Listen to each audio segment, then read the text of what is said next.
করেন, এটা তো আপনারা প্রমাণ করছেন। তো তাহলে গণতন্ত্র মানে মাথায় রাখতে হবে, যত কঠিন কথাই বলুক গায়ে হাত তোলা পর্যন্ত যাওয়া যাবে না।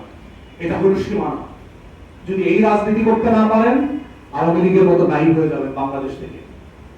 আওয়ামী লীগ একই কাজ করে নাই হয়ে গেছে, সিম্পলি একই কাজ করছে, একই গুন্ডামি গত 17 বছর করছে।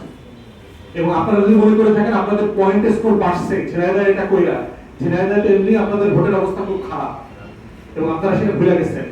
গতকালকে পরশু আপনাদের ভোট আরো কিছু কমছে ওই এলাকাতে। অতএব গায়ে হাত তোলার রাজনীতি করা যাবে না।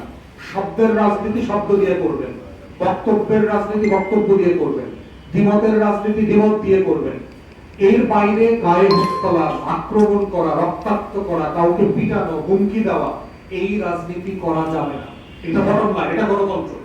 সারা দুনিয়াতে সরকারি দলের এমপি মন্ত্রীদেরকে গালাগালি করার অভ্যাস আছে।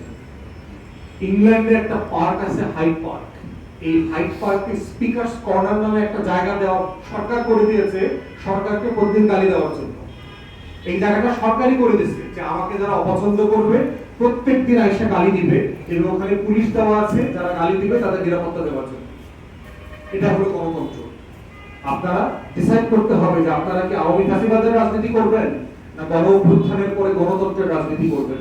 গণতন্ত্রের রাজনীতি মানে হচ্ছে কোনোদিন কখনো গায়ে হাত তোলার রাজনীতি করা যাবে না। মুখ দিয়ে যা পারেন করবেন, বক্তব্য দিয়ে করবেন, রাজপথে করেন, মিছিল মিটিং করেন, সভা সমাবেশ করেন, মানববন্ধন করেন, নাসিরউদ্দিন পাটোয়ারি আপনি বিচার চান, যা যা করা দরকার সবকিছু করেন, কিন্তু গায়ে হাত তোলার রাজনীতি করা যাবে না। এবং করে নাসিরউদ্দিন পাটোয়ারিকে আপনারা আরো বিখ্যাত বানাইছেন।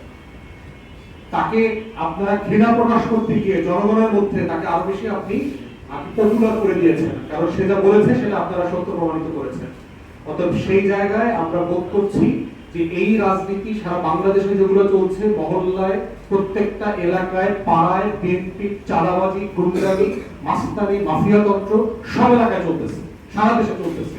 এগুলো বন্ধ হওয়া দরকার। রাজনীতি করতে হবে গণতন্ত্রের পথে। আইন শৃঙ্খলা বাহিনীকে বলতেছি, মামলা নিলেন না কেন?